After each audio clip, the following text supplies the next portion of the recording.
Naghahanda na ang Metropolitan Manila Development Authority sa darating na ASEAN Summit na gaganapin sa bansa.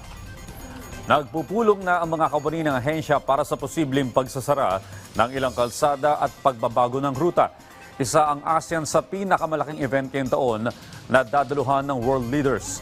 Kasabay niyan, sisimulan na ang senior citizens at pet park sa Plaza Azul sa Pandacan, Maynila.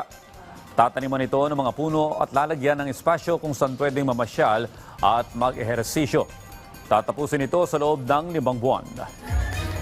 Kasama yung ginawang rehabilitation at yung ongoing rehabilitation ng EDSA from Orense to MOA ay part yan ng preparations. Yun naman traffic management, inaayos na natin, ilalatag natin yan as soon as possible. I-advise natin yung mga kababayan natin sa mga magiging ruta, alternatibong ruta, kung may road closure. So tuloy-tuloy naman yan na inaaral natin.